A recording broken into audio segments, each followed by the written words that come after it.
Christmas, a time for joy, warmth, and togetherness. But beneath the twinkling lights and festive cheer, a darker current sometimes flows. Tonight, we pull back the tinsel curtain to reveal 5 chilling tales. These are not stories of Santa or elves, but of true terror that unfolded during the most wonderful time of the year. Prepare yourself, for these are the shadows that lurk in the heart of winter. It was Christmas Eve, 1998, and the snow fell thick and fast in rural Vermont. Sarah, home alone, was enjoying the quiet evening when she heard caroling outside. She peered through the frosted window, expecting neighbors, but saw only 5 figures cloaked in dark, heavy coats. Their voices were strangely flat, almost monotone, singing a distorted version of Silent Night. Sarah felt a prickle of unease. The carolers stood too still, their faces obscured by shadows and hoods. As the song ended, one figure slowly raised a hand and pointed directly at her window. A shiver ran down her spine. She quickly drew the curtains, her heart pounding. Minutes later, the caroling started again, but this time, it sounded much closer. It was coming from her porch. Then, a soft, rhythmic tapping began on the glass of her front door. It wasn't a knock, but a gentle, persistent tap, tap, tap. Sarah froze, clutching her breath. She heard a faint, raspy whisper through the door. "We know you're in there." The tapping continued, relentless and unnerving. Sarah spent the rest of the night huddled in her bedroom, listening to the chilling sounds until dawn. When she finally dared to look outside, there were no footprints in the fresh snow, only a single small black feather lying on her doormat. In December 2007, a young couple, Mark and Emily, received an anonymous Christmas package. Inside, nestled in straw, was an antique porcelain doll. Its eyes, painted a startling blue, seemed to follow them. Emily found it unsettling, but Mark, intrigued, placed it on their mantelpiece. Strange things began almost immediately.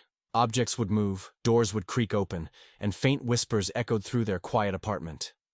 Emily often found the doll facing a different direction than she'd left it, its painted smile seeming wider, more sinister. One night she awoke to a soft humming sound. The humming was coming from the living room. She crept out of bed and saw the doll, illuminated by the moonlight, rocking gently on the mantelpiece. Its head was tilted, as if listening. Emily screamed, waking Mark.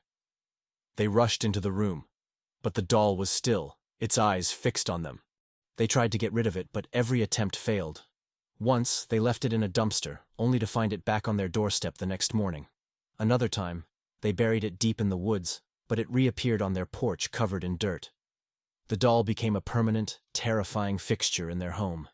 They eventually moved, leaving the doll behind, but they often wonder if it found new victims, or if it's still waiting for them. It was Christmas Eve, 2015, and Liam was decorating the tree in his new apartment. He lived alone and enjoyed the quiet solitude. As he strung the lights, he noticed a peculiar shadow on the wall, cast by the tree. It wasn't the shadow of the tree itself, but something else. Something tall and slender, standing just behind it. Liam blinked, and the shadow was gone. He dismissed it as an optical illusion, a trick of the lights. But as the night wore on, he kept catching glimpses of it. A fleeting, elongated form in his peripheral vision, always just out of direct sight.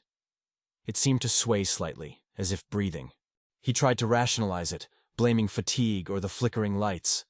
But the feeling of being watched grew stronger. He started hearing faint rustling sounds coming from behind the tree, like dry leaves being disturbed. He even thought he heard a soft, almost imperceptible sigh. Finally, unable to shake the dread, Liam decided to check. He slowly approached the tree, his heart pounding.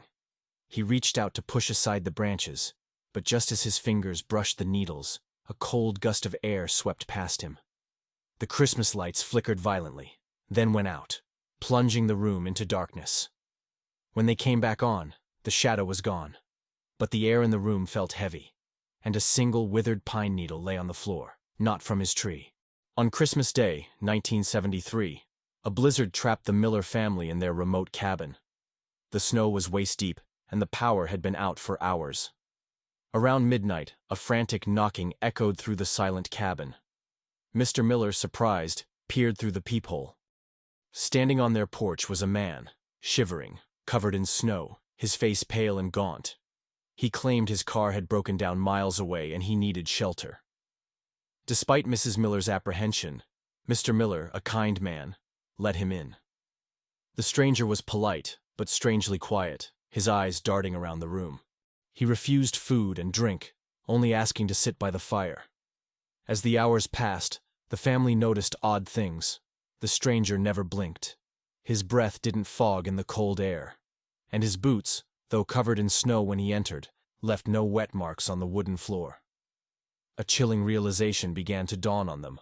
Just before dawn, the stranger stood up. He walked to the front door, opened it, and stepped out into the raging blizzard without a word. The family rushed to the window, but there were no footprints in the fresh, undisturbed snow. The only sign he had ever been there was the lingering scent of pine and something else, something metallic and cold in the air. They never saw him again, but the memory of his unblinking eyes haunted their Christmases for years. The old house had a strange Christmas tradition, passed down through generations of the Davies family. Every Christmas Eve, a small, unadorned wooden box was placed under the largest oak tree in their backyard. Inside, they would leave a single, freshly baked gingerbread man. It was an offering, they said, to ensure a peaceful year. In 2001, young Clara, curious and skeptical, decided to watch. She hid by her window, peering out into the moonlit garden. Her grandmother placed the gingerbread man in the box, as always. Then Clara saw it. A faint shimmer in the air around the tree, like heat rising from asphalt.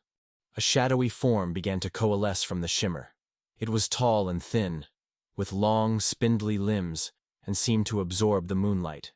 It bent over the box, and Clara distinctly heard a soft, wet tearing sound. The gingerbread man was gone.